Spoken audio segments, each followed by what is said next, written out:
오늘 주신 하나님 말씀은 누가복음 14장 28절에서 33절 말씀입니다. 신약 120면에 있습니다. 제가 봉독해 드리겠습니다.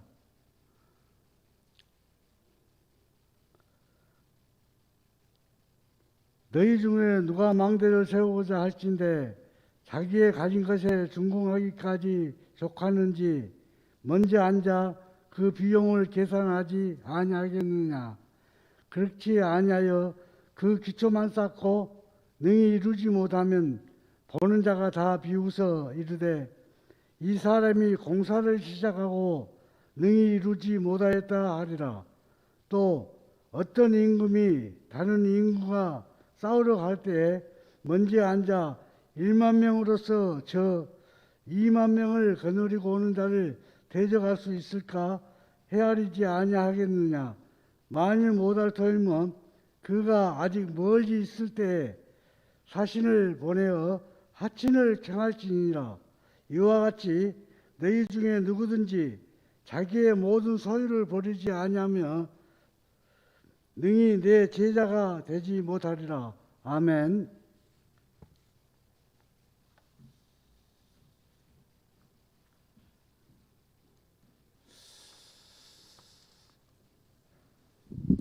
오늘 우리 선교부가 우리 기도도 담당하고 또 우리 성경 봉독도 담당한 것 같아요. 앞으로 이제 조금씩 더 나아지면 우리 그 부서가 맡게 되면 나와서 같이 함께 찬양하는 것도 좋겠습니다. 오늘 이 망대를 건축하는 세우는 것과 관련된 이야기, 비유, 또 이렇게 전쟁을 할 때 신중하게 판단해야 된다는 이 비유 말씀. 이전까지는 제가 이 말씀을 들을 때 참 어려웠습니다. 예수님을 따르는 제자들에 대한 이야기인데 너무 어마어마한 이야기예요. 여기 보면 이 비유 말씀을 예수님이 하시고 난 다음에 33절에 보면 이와 같이 너희 중에 누구든지 자기의 모든 소유를 버리지 아니하면 능히 내 제자가 되지 못하리라. 이 말씀이 나와요. 여러분 이 말씀 부담스럽지 않습니까? 부담되죠. 이게 처음에 교회 나오신 분들은 이 말씀 들으면 너무 내 소유를 다 버리지 않고 내놓지 않으면 예수님의 제자가 되지 못해. 이거 쉽지 않은데 이렇게 생각할 수 있고 또 그 오늘 이 망대를 세우는 비유와 이 전쟁과 할 때 잘 헤아려서 전쟁을 나서라 하는 이 비유 말씀 바로 앞에도 이런 말씀이 있어요. 오늘 말씀 우리가 28절부터 읽었는데 그 앞에 26절에 이런 말씀이 있어요. 25절부터 제가 잠깐 읽겠습니다. 25절부터 수많은 무리가 함께 갈새 예수께서 돌이키시사 이르시되 수많은 사람들이 예수를 추종하고 따랐다는 거예요.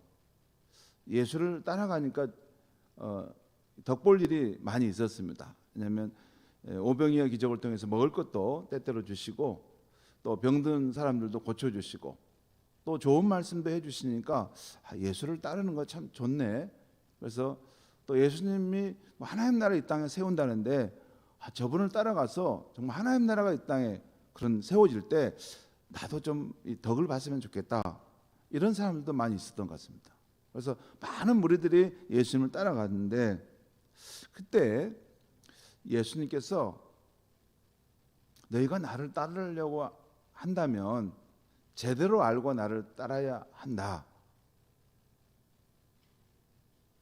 제대로 알고 따라야 된다는 거예요. 지금 뭐 모르고 따르는 것 같은데 나를 따르는 길은 이게 정면으로 직면할 때 이건 결코 쉬운 게 아니다 하시면서 무슨 말씀하셨냐면 오늘 26절 27절에 이런 말씀하셨어요. 물은 내게 오는 자는 자기 부모와 처자와 형제와 자매와 더욱이 자기 목숨까지 미워하지 아니하면 능히 내 제자가 되지 못하고. 이것도 엄청 부담스러운 말씀이잖아요. 자기 부모 또 형제 자매 더욱이 자기 목숨까지 미워하지 않으면 예수님의 제자가 되지 못한다는 것이에요. 부담스럽지 않습니까? 저는 이전에 이 말씀을 읽을 때 참 부담스러웠어요. 그리고 27절에도 누구든지 자기 십자가를 지고 나를 따르지 않은 자도 능히 내 제자가 되지 못할 것이다.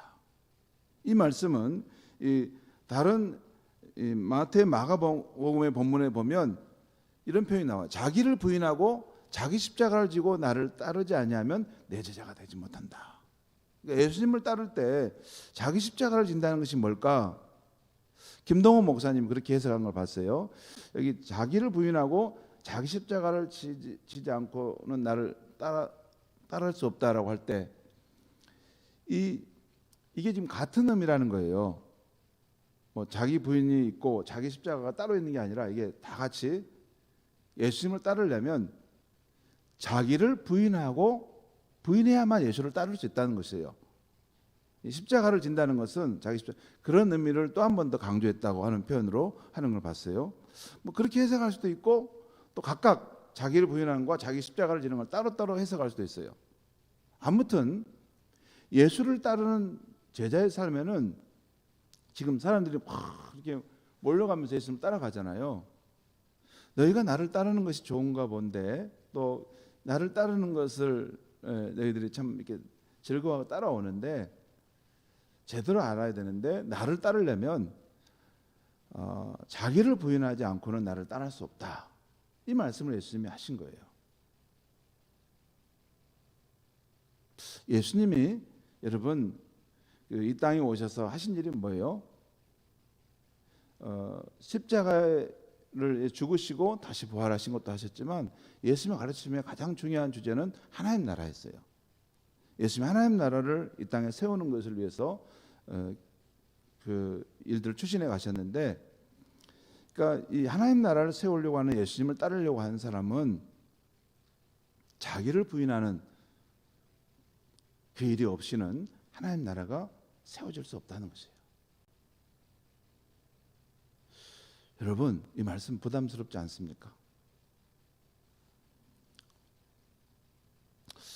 오늘 말씀을 잠깐 우리 살펴보면 예수님은 오늘 이 예수님을 따르는 것 관련해서 두 가지의 비유 말씀, 이렇게 망대를 어떤 사람이 세우려고 하는데 이건 지금 포도원의 망대예요. 여러분 그 당시 이게 그 포도가 결실할 때가 되면 도둑이 와서 이걸 훔쳐가기도 하니까 이걸 망대를 세워서 그걸 지켜보기 위해서 이걸 망대를 세운다는 것이에요.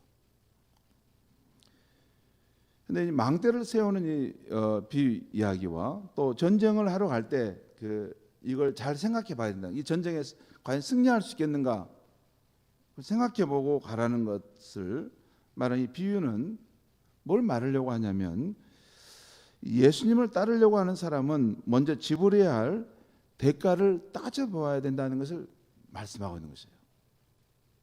그러니까 먼저 망대를 건축물을 세우는 사람의 예를 들어서 말씀하고 있는데 그가 지혜로운 사람이라면 공사를 시작하기 전에 먼저 신중하게 이 비용을 계산해 봐야 한다는 것입니다. 자신이 준비한 비용으로 이 망대를 세우는 거, 이 건축물을 완성할 수 있겠느냐는 거예요. 그 비용이 택도 안 되면 그 길을 처음부터 하면 안 된다는 거예요. 나중에 우스꽝스러워. 짓다만 건물 여러분 가끔 고속도로 가다 보면 보게 되는데 너무 흉물스럽잖아요. 예, 그 얼마나 우스꽝스러운 거예요. 그게. 만약에 내가 어느 동네에 살면서 그런 일을 했다면 사람들이 다 손찌검하겠죠. 사람이 참 지혜가 없고 어리석은 사람이다. 그래서 공사하기 전에 먼저 자기가 가진 비용으로 준비한 것으로 이 건축물을 완성할 수 있을지를 생각해 보라는 것입니다. 또 전쟁에 나서는 왕의 경우를 지금 예를 들고 있는데 이 왕이 전쟁을 치르기에 앞서 승리할 수 있는가를 미리 따져봐야 한다는 것입니다. 그러니까 만약 다른 나라가 내 나라를 이렇게 침입해 올 때 자기 나라의 군사로 그 침입해 오는 그 나라의 군사를 이길 수 있는가를 한번 이렇게 계산해 보라는 것입니다. 이렇게 헤아려 보고 이게 상황이 안 될 것 같으면 아예 전쟁을 하지 말고 화친을 치는 화평을 이렇게 맺는 쪽으로 전략을 바꿔서 하라는 것입니다. 그러면서 결국 예수님이 하시고자 하신 말씀은 너희가 나를 따르려 하느냐? 그러면 나를 따르는 데 드는 그 비용을 한번 생각해 보라. 그 대가를 계산해 보라. 나를 따르는 것은 또 그냥 되는 것이 아니라 내가 어느 길을 지금 나는 가고 있는데 그 길을 따라갈 때 너희 또한 나처럼 그 대가와 비용을 이렇게 계산해야 할 것이다. 그리고 그 대가를 치를 각오를 한 후에 나를 따라오너라. 이것이 바로 오늘 이 비유를 통해서 예수님이 말씀하시고자 하신 바입니다. 그렇죠? 그거 아니에요? 지금 망대 이야기, 뭐 전쟁 이야기 왜 이야기합니까? 이 앞뒤 문맥을 보면 지금 사람들이 막 예수를 막 무리를 져서 따라오는데 이분 따라가면 죽겠다 해서 오는데 뭐 예수님이 가시는 길은 진리의 길, 생명의 길, 또 우리가 정말 인생이 바라는 이런 복된 삶의 길이 그 안에 있죠. 그런데 그 과정 속에서 지불해야 될 비용이 분명히 있다는 것을 예수님 지금 말씀하고 있는 거예요.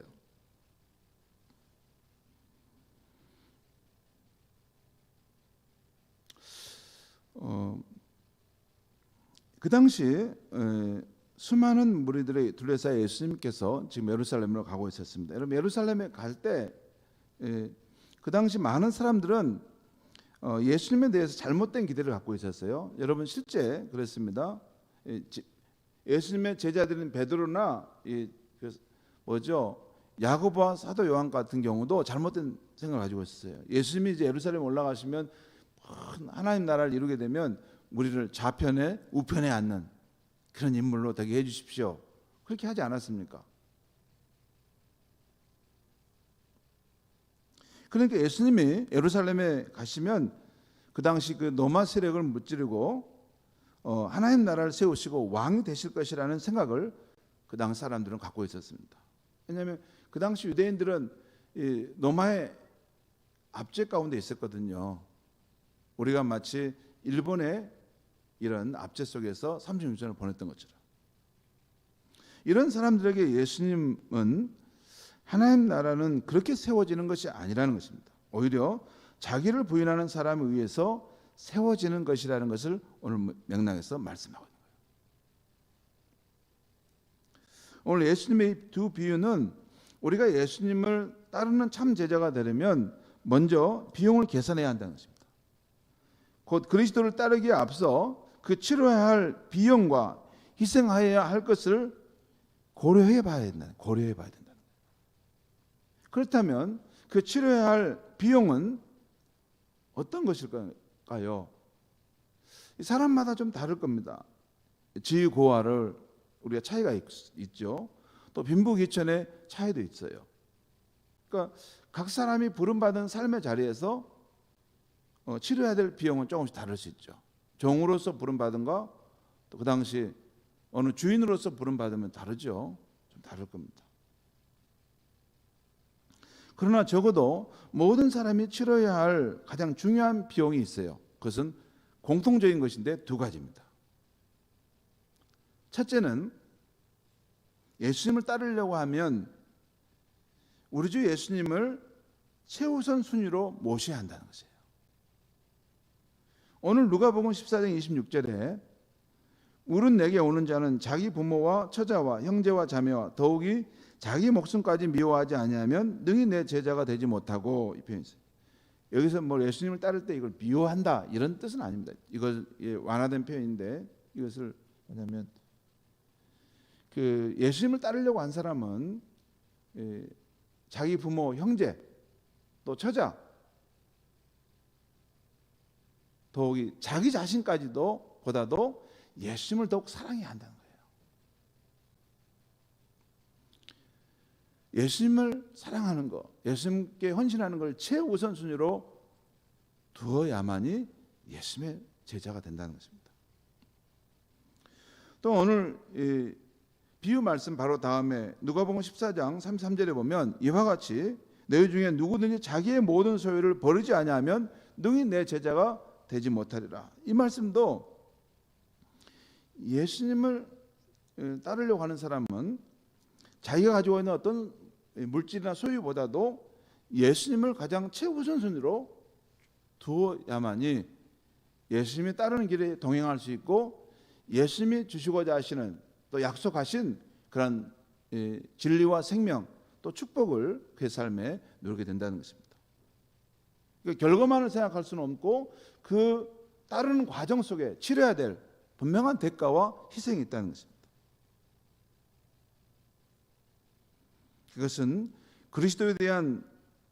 예수 그리스도에 대한 사랑과 헌신이 다른 어떤 인간관계보다 또 다른 어떤 것보다도 더 우선해야 한다는 것이에요. 참 부담스럽죠. 여러분 그렇죠?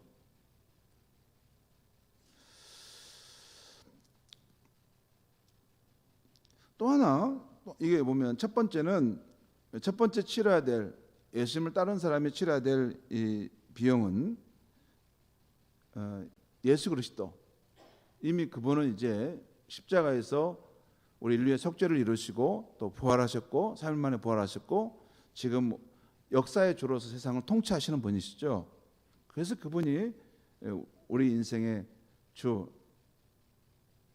될 수 있는 분인데 아무튼 그분을 최우선 순위로 이렇게 모셔야만이 그분을 따를 수 있다는 것이 첫 번째고 두 번째는 주 예수님 앞에 자기의 주장을 내려놓겠다는 결단을 하고 시작해야 한다는 것이에요. 그걸 쉽게 말하면 그것이 자기 부인을 말하는 것입니다. 그러니까 주 예수님의 뜻을 따르기 위해서 기꺼이 자기를 부인하겠다는 것을 하고 가는 것이 예수님을 따른 삶이라는 거예요. 이 말도 여러분 엄청 부담스럽죠. 잠깐 저를 보시죠. 이 말씀이 무슨 말씀이냐면 자 말씀 끝까지 들어보고 이렇게 결정을 여러분 하시면 되는데 예수님께서 우리에게 말씀하신 것이 있잖아요. 내 원수를 사랑하라. 또 누구를 용서하라. 또 너희가 어떤 상황에서도 세상의 빛으로 살아가라. 이런 말씀들이 쭉 있잖아요. 근데 또 예수님의 뜻을 따르기 위해서 때때로 이것이 우리 자신의 뜻과 충돌할 때가 있죠. 나는 이걸 원하는데 예수님의 뜻은 그것을 부인하라고 말할 수 있어요. 또 나는 이걸 정말 싫어하는데 너무 미워하는데 나는 이 사람하고 함께 살아간다는 것이 닭살을 돋는 그런 너무 힘든 일인데 예수님의 뜻은 그를 용납하고 그를 사랑하고 그를 불쌍히 여겨라 할 때 이때 예수님의 뜻을 따르기 위해서 자기가 싫은 것조차도 품어 안는 거 사랑. 이게 자기 부인입니다. 그러죠? 자기 부인. 예수님을 따르는데 들어가는 비용은 크게 두 가지인데 하나는 예수님을 모든 우리 인생의 관계에서 가장 최우선 순위로 둔다는 것이에요. 그 다음에 두 번째 예수님의 뜻을 따르기 위해서 내가 원하는 것 또는 내가 싫어하는 것을 때로는 부인하고 예수님의 뜻을 따라 살아가려고 한다는 것이죠. 그건 다르게 말하면 자기 주장을 내려놓겠다는 것입니다. 자기 부인이라는 것은 다시 내가 곰곰이 생각해 봤어요. 그건 자기 주장을 내려놓겠다는 거예요. 여러분 신앙이 성숙한 사람은 막 자기 주장에 목숨 걸지 않습니다. 그렇죠? 이게 그 융통성이 있어요. 융통성이 있어요. 왜냐하면 항상 자신의 삶 속에 주님의 뜻을 따르기 때문에 어떤 상황 속에서 융통성이 있어요.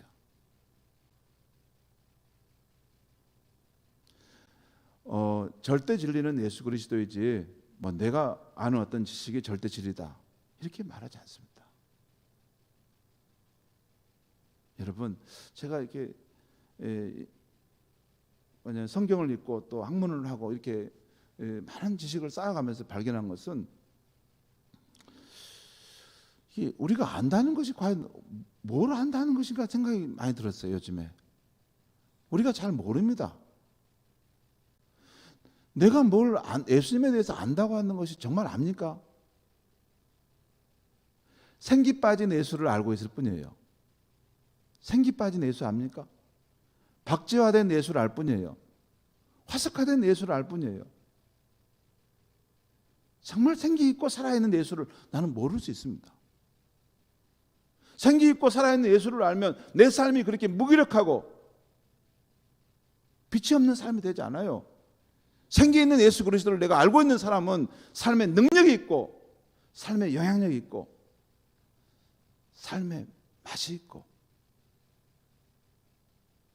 그 삶에 살아있는 어떤 향기가 있어요. 근데 우리는 뭘 예수를 내가 안다고 생각하는 거예요.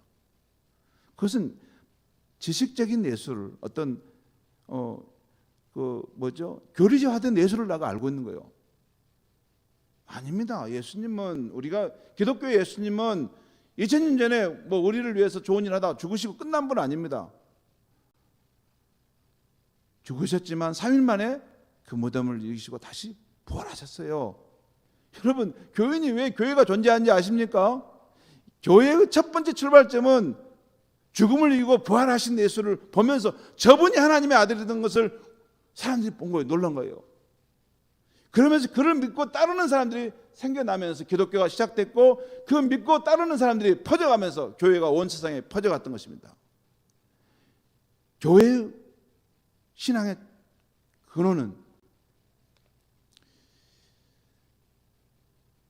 예수, 우리가 믿는 신앙의 대상 예수가 죽으셨지만 다시 부활하셨다는 거예요. 십자가에 못 박힌 모습을 다시 살아나셨다는 거예요.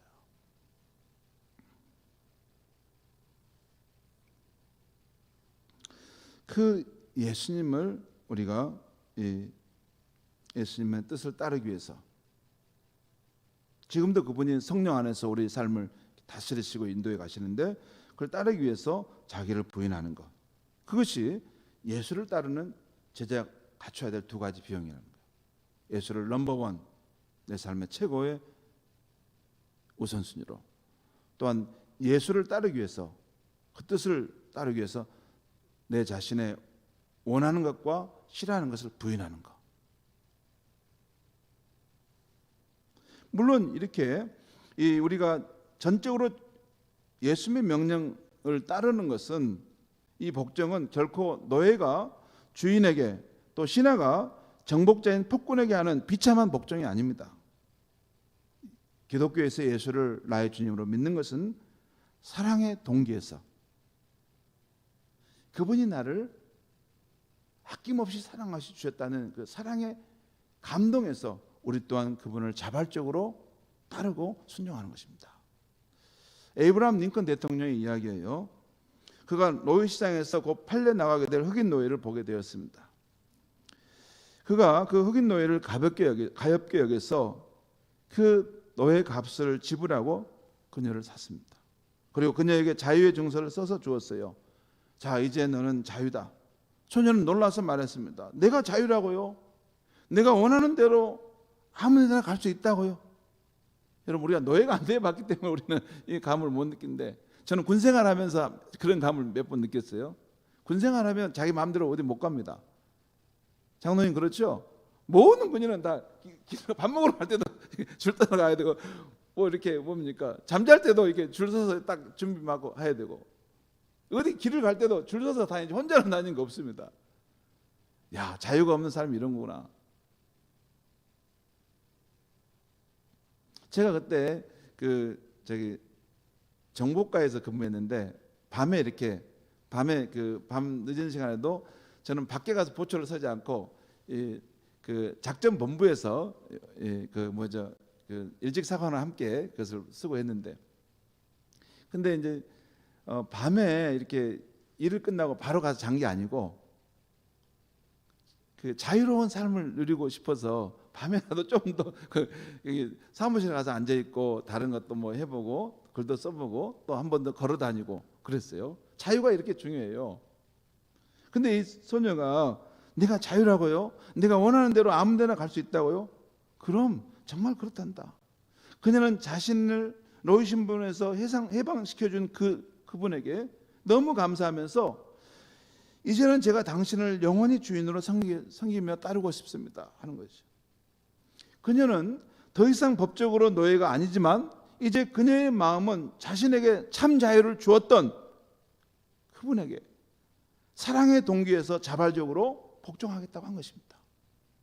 여러분, 이것이 기독교에서 하나님의 사랑을 맛본 사람, 예수님의 십자가의 은혜를 체험한 사람이 갖는 마음이에요. 여러분, 제 마음속에 이게 있습니다. 예수님이, 하나님 나를 폭군처럼 넌 나를 복종해야 돼? 아닙니다. 내게 나를 해방시켜 주시고 자유를 주셨는데 나를 사랑하시고 그렇게까지 자기 독생자까지 주시고 나를 구원해 주신 그 하나님 너무 고마워서 제가 주님을 위해서 그분을 내가 섬기고 살고 싶어서 이 길을 선택해 가는 겁니다. 그것이 크리스찬의 삶이죠. 성도 여러분, 우리 주 예수님의 십자가의 속죄로 우리는 죄와 죽음의 종노릇한 데서 해방돼서 하나님의 영광의 자녀가 될 수 있게 되었습니다. 예수님의 십자가 속죄가 있었기 때문에 이게 굉장히 중요한 사건이에요. 이게 없었어요. 이 사건이 없었으면 우리가 하나님의 자녀가 되고 싶다 해서 갈 수가 없어요. 죄인이 불과 같은 거룩한 하나님 앞에 어떻게 나가 자녀가 될 수 있습니까? 예수 십자가의 그 속죄의 은혜가 있으므로 그걸 통과함으로써 우리가 하나님의 영광의 자녀가 될 수 있었던 것입니다. 우리는 정말 예수 그리스도를 나의 구원자로 믿고 나의 주님으로 영접하여 하나님의 자녀가 되는 특권을 얻게 되었습니다. 그리고 부활하신 예수 그리스도를 성령 안에서 따르는 제자의 삶을 살게 되었어요. 그런데 제가 묻고 싶은 것이 있어요. 우리는 정말 이제 예수 그리스도를 따르는 제자로서 잘 되고 있습니까? 그분의 제자로서 치러야 할 비용을 잘 치르면서 따르고 있습니까? 여러분 어떠세요? 그러니까 우리 주님에 대한 사랑과 헌신이 다른 어떤 관계보다도 더 우선하는 삶을 살고 있느냐 그 말입니다. 그리고 우리 주 예수님 앞에 자기 주장을 내려놓고 살겠다고 했던 그 첫 결단이 변함없이 이어져 가고 있냐는 것입니다. 정말 이어져 가고 있어요? 그게 예수를 따르는 사람의 첫 발전인데, 여러분, 우리 예수를 믿는다는 것은 예수님이 십자가에 나를 속죄하시고 구원해 주셨다는 것만 믿는 건 아닙니다. 더 중요한 믿음은 예수님이 내 인생의 주님이 되신다는 것을 내 마음에 영접하고 받아들인다는 것이에요. 그 사건을 통해서 내가 하나님의 자녀가 되는, 또 하나님이 약속하신 대로 그 영광을 얻게 되는 것이죠. 정말 여러분, 우리가 그렇게 했는데 어떻습니까? 정말 자기 부인의 삶을 살고 있습니까? 아니, 그보다도 먼저 맨 처음 세례식 때 우리가 고백했던 신앙, 예수님을 내 삶의 주님으로 받아들인다는 것이 잘 되고 있습니까? 잘 되고 있어요. 여러분, 저는 안 될 때가 많던데요. 안 될 때가 많을 때 오늘 이 누가복음 14장에 이 망대 비유와 이 말씀, 누구든지 자기 목숨까지 미워하지 않으면 내 제자가 되지 못하고, 자기 십자가를 지고 나를 따르지 않으면 내 제자가 되지 못하고, 자기의 모든 소유를 버리지 않으면 내 제자가 되지 못하고, 이 말씀을 정직하게 직면할 때 저는 항상 부담스러웠어요. 이렇게 살지 못하거든요. 여러분, 그렇게 사십니까? 나 이게 안 되던데요. 그래서 이 말씀은, 오늘 이 말씀은 어쩌면 건너뛰고 싶었던 말씀이에요. 그런데도 예수님은 우리의 삶을, 제자로서의 예수님을 따른다고 할 때 너의 대가, 희생이 과연 있느냐라고 하는 것을 정확하게 물으시는 거예요. 어떻습니까? 잘 되십니까? 아마 여러분도 말씀 안 하시지만 예수님을 나의 삶의 주님으로 이렇게 인정하고 살아가는 것이 때때로 잘 안 되는 때가 참 많다는 것을 경험할 것입니다. 나는 왜 이 정도밖에 되지 못할까? 그런데요, 제가 이제서 하나님 앞에서 우리 인생과 신앙의 진실에 대해서 조금 눈을 뜨게 되는 것이 있는데, 여러분, 인간은 근본적으로 누군가를 신뢰하고 그를 자신의 주로서 인정하는 것이 쉽지 않습니다. 누군가를 신뢰한다고 할 때 그분이 예수님이라 할지라도 그분을 신뢰하고 그분을 자신의 주로 인정하는 것이 쉽지 않다니까요. 여러분 쉬워요? 저는 쉽지 않던데요. 이걸 어떻게 제가 알 수 있게 됐냐면 기독교의 유명한 사상가 중에 우찌무라 간조 이게 뭐냐면 그분의 회심기를 내가 봤어요. 여러분 일본 크리스찬들은 우찌무라 간조라는 사람을 굉장히 귀하게 여깁니다. 우리 그 김교진 선생이나 훌륭한 우리나라의 성학자들이 그분의 제자로서 이렇게 배웠던 건데 그 우찌무라 간조가 회심할 때 그 홋카이도 대학의 농과대학을 다녔어요. 그 홋카이도 대학 농과대학 다녔는데 그때 누가 왔냐면 그 당시에 일본도 이렇게 근대화 상황에서 선교사들이 들어왔어요. 그때 들어올 때 아주 유명한 선교사 한 사람이 왔는데 윌리엄 클라크라는 선교사가 왔어요. 그 사람 누군지 아세요? 여러분 중학교 고등학교 때 영어 배울 때 보이스 비 앰비셔스라고 하는 그 말을 배우잖아요. 그 말을 맨 처음 했던 선교사예요. 보이스 비 앰비셔스. 소년들이요 큰 꿈을 가져라. 근데 그 사람이 지리학을 가르쳐 지리학.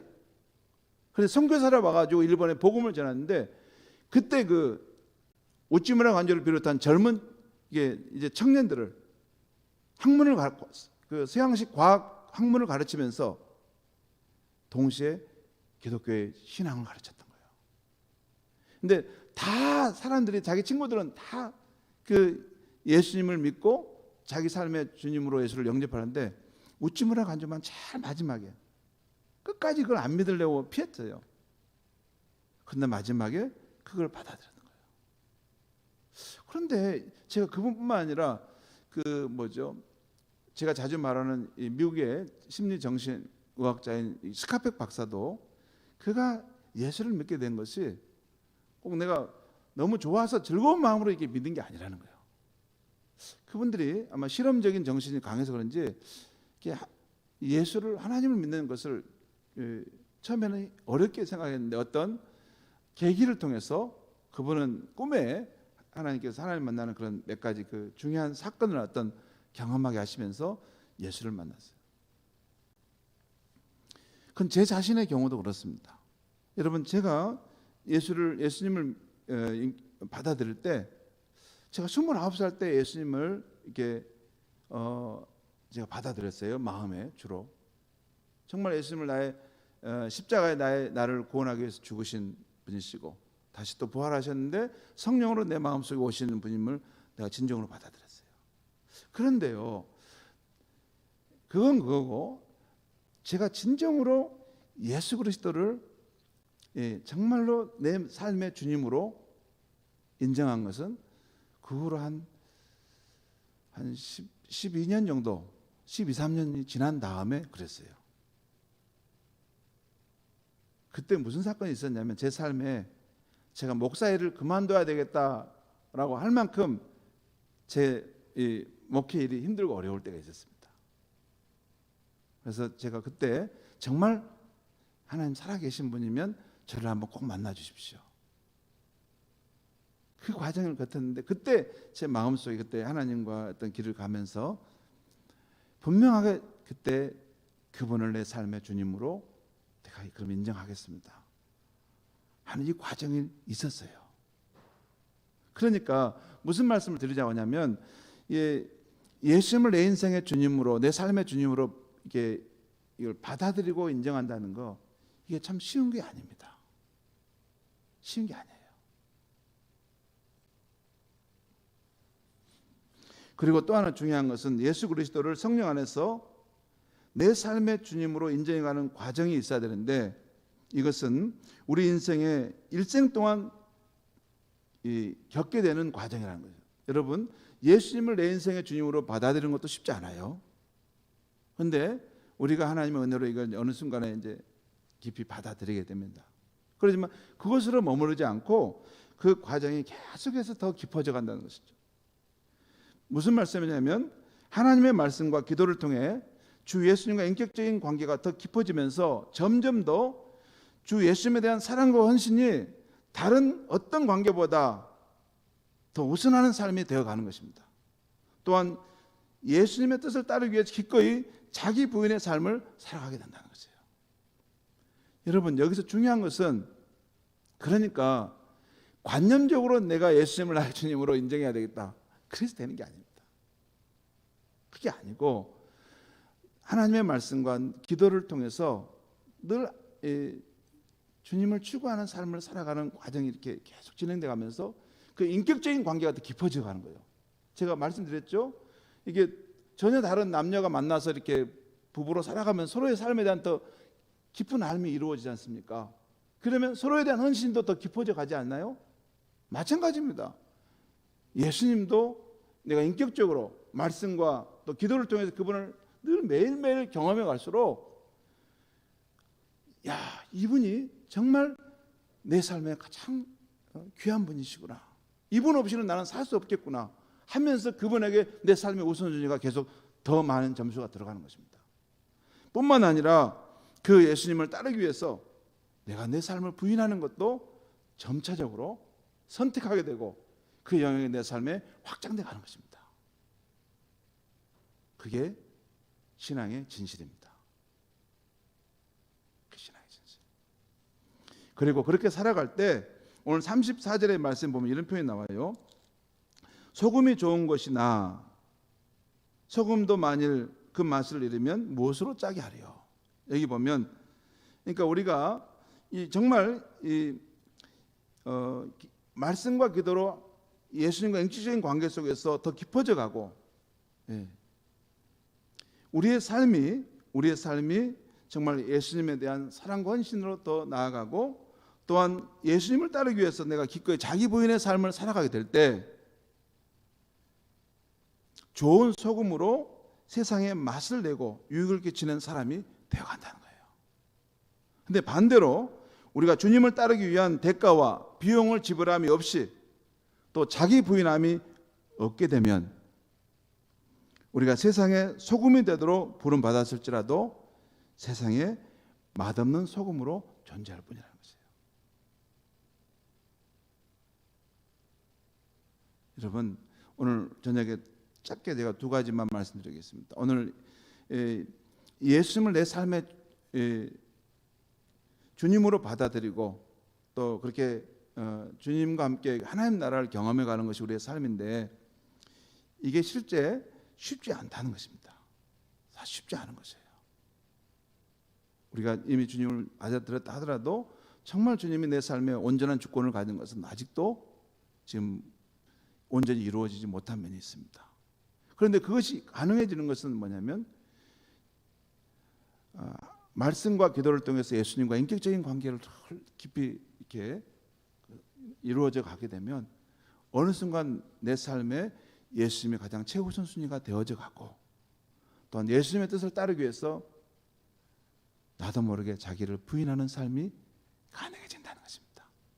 그때부터도 우리가 주님을 따르기 위해서 희생과하고 비용을 지불할 때부터 우리의 삶은 마치 맛을 내는 소금처럼 세상에 유익이 되고 세상에 축복이 되는 인생이 되는 것입니다.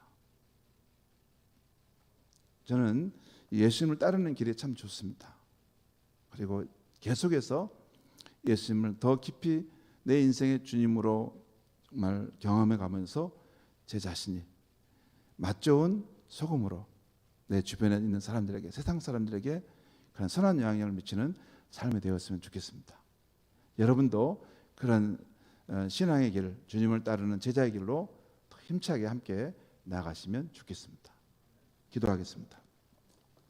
하나님 아버지, 오늘 이 밤에 또 예수님을 따르는 제자의 길, 특별히 예수님을 내 삶의 주님으로 인정하고 또 자기를 부인하는 것이 결코 쉬운 일이 아니라는 것을 깨닫게 해주시고, 이러한 삶의 모습은 우리가 예수를 믿게 된 이후에 계속해서 말씀과 기도를 통해서 예수님과 인격적인 그런 사귐이 더 깊어져 가면서 예수님이 내 삶의 최고의 우선순위가 되고 또 예수님을 따르기 위해서 내 삶을 부인하는 것이 가능함을 일깨워 주시니 감사합니다. 주님, 우리가 예수님을 그냥 믿고 두는 것이 아니라 생활 속에서 더 기도로 주님을 인격적으로 만나게 해주시고 또 말씀을 통해서 인격적으로 내 삶에 찾아오시는 그 예수 그리스도를 깊이 체험해가면서 내 삶이 맛을 내는 소금으로 점점 변화되어 갈 수 있게 하여 주시옵소서. 예수님의 이름으로 기도하옵나이다. 아멘.